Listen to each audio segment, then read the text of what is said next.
Janelle. Good to see you. Hi, Kitty. Today, I wanted to talk to you a little bit about grief dreams in general and find out why grief dreams have been important for you in your grieving process. Sure. I have a one in particular that I'd love to share.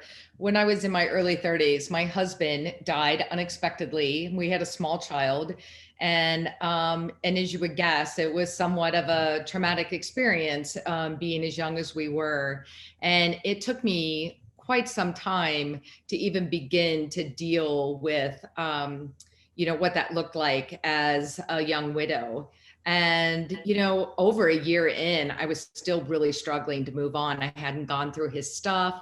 We're just I wasn't dealing with it. And one night I had a dream that came in, and to this day, I think about it still because it was such a catalyst for change for me. But my husband came to me, and in a place I could smell him, I could sense him.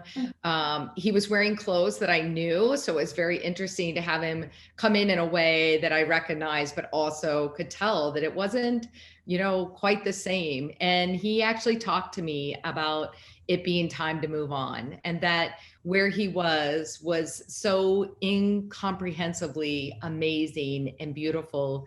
But it was also not my time and not my daughter's time, and that we really needed to find a way to move forward here. And through that, the essence of him stayed with me for days. But through that dream, I finally quit wearing my wedding ring. I was still wearing it over a year later, and I was able to start taking steps to move on.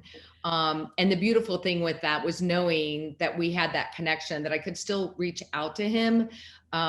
Even though he wasn't here, there have been time over the years that I've been able to connect with him again when I've needed, just to feel that support or feel that connection. And I felt that relationship change and grow over the years. So I think that having those grief dreams and being open to them, I think that's really important. You can get a lot of information and a lot of support as you move forward. Oh, that's wonderful. Do you have any techniques that you use when you want to see him again or see him in your dreams? How do you call him forth? Yes, absolutely. So for me personally, I just put it out there. I talk to him and say, "Hey, I really would love to see you show up. And what do I need to know here? Or what am I missing here?"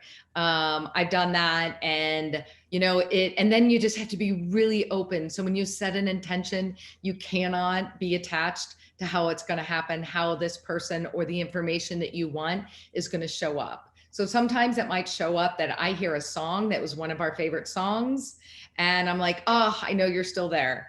And sometimes when I'm just looking for support, if I stay really open, it may come in the most unexpected way, but then I know, like, "Oh, I asked and this is support I got." And so I really think it is about taking a quiet moment and taking a breath and then putting it out there and releasing it and just seeing what shows up.